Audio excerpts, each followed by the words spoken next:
Assalamualaikum warahmatullahi wabarakatuh. Nama saya Fauzia Anum Alvin Furqanenka dari kelas 12 MIPA 3, nomor absen 13. Saya akan memaparkan penjelasan tentang pola pertahanan dan pola penyerangan dalam permainan sepak bola. Dalam permainan sepak bola terdapat kerjasama, skill, dan strategi yang matang. Faktor-faktor tersebut harus ada untuk memenangkan pertandingan sepak bola. Ada pula strategi formasi yang bagus untuk menunjang performa setiap pemain. Strategi tersebut berupa pola menyerang dan dalam permainan sepak bola dan pola bertahan dalam permainan sepak bola. Pola pertahanan dan penyerangan sepak bola merupakan dua aspek yang tidak boleh dilewatkan. Karena dengan mengatur pola permainan itulah kita bisa menguasai jalannya pertandingan. Baik teknik menyerang maupun teknik bertahan memang harus diperhitungkan secara matang dan terstruktur. Asalnya, pola penyerangan sepak bola memiliki tujuan untuk mencetak gol sebanyak mungkin atas lawan. Sedangkan pola pertahanan dalam sepak bola memegang peran penting untuk melindungi gawang sendiri agar tidak kebobolan. Dua aspek yang saling bertentangan tersebut memang tidak bisa dipisahkan karena punya tujuan yang sama, yakni memenangkan tim masing-masing. Man-to-man marking, zone defense, zone marking, serta pola kombinasi pun pasti sudah sangat familiar. Pola penyerangan sepak bola merupakan strategi yang disusun untuk menyerang daerah lawan dan memasukkan bola ke gawang lawan agar tercipta sebuah poin atau angka.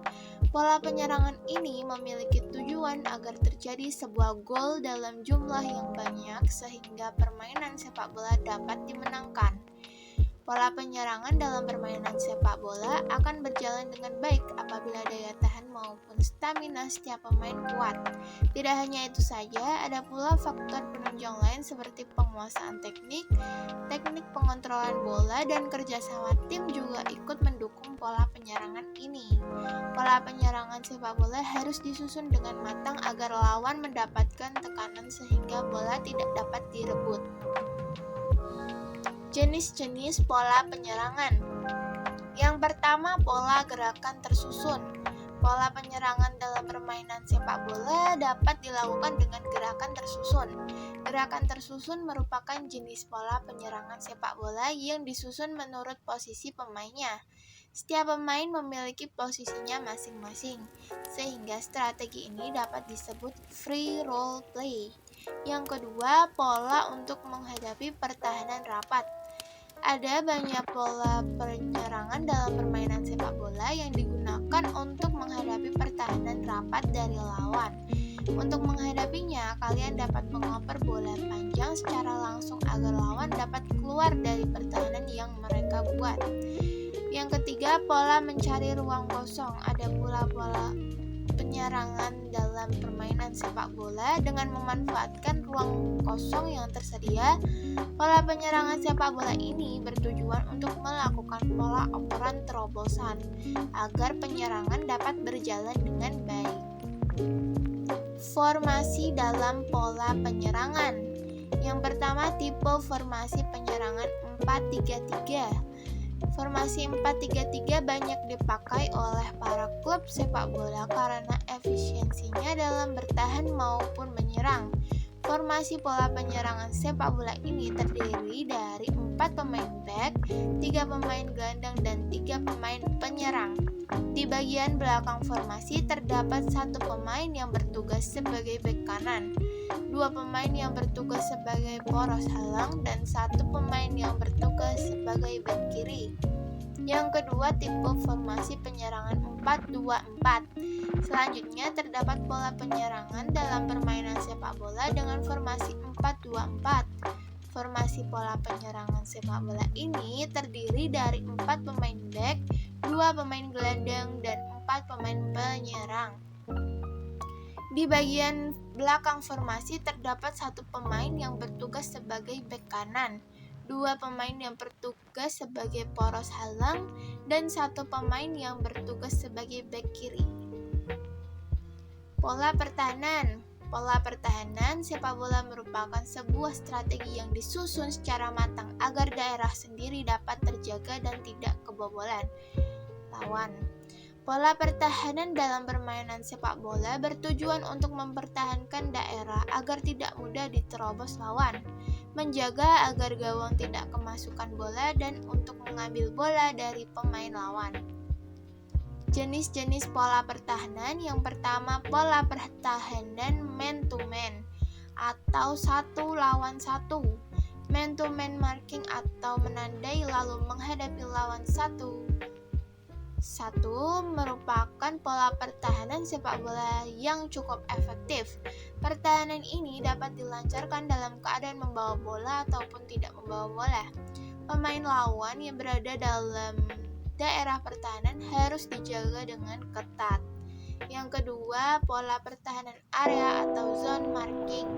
Selanjutnya terdapat pola pertahanan dalam permainan sepak bola berupa zone marking. Pola pertahanan area merupakan pola pertahanan sepak bola yang dilakukan dengan cara membuat sebuah formasi di dalam area sendiri.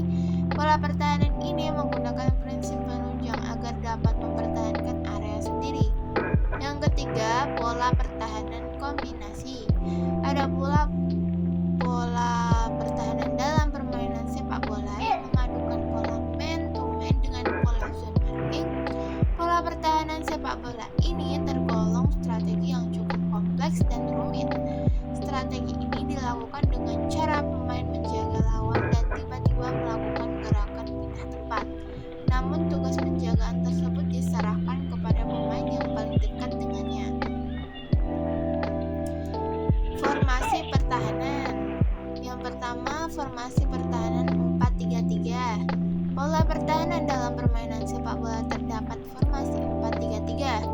Formasi pola pertahanan sepak bola ini menggunakan 4 pemain back, 3 pemain gelandang, dan 3 pemain penyerang.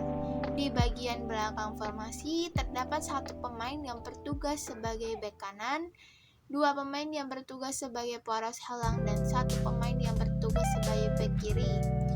Formasi ini juga menempatkan gelandang kiri, gelandang kanan, dan gelandang tengah di bagian tengah lapangan. Selanjutnya, bagian depan formasi terdapat pemain penyerang kiri, pemain penyerang kanan, dan pemain penyerang tengah. Yang kedua, formasi pertahanan 4-4-2. Selanjutnya terdapat pola pertahanan dalam permainan sepak bola dengan formasi 4-4-2. Formasi pola pertahanan sepak bola ini menggunakan 4 pemain back, 4 pemain gelandang, dan 2 pemain penyerang. Di bagian belakang formasi terdapat pemain yang bertugas sebagai bek kanan, stopper, bek kiri, dan libero. Formasi ini juga menempatkan gelandang bertahan, gelandang serang, sayap kanan, dan sayap kiri di bagian tengah lapangan. Selanjutnya, bagian depan formasi terdapat 2 pemain penyerang.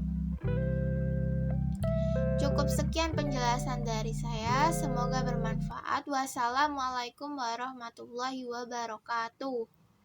Terima kasih.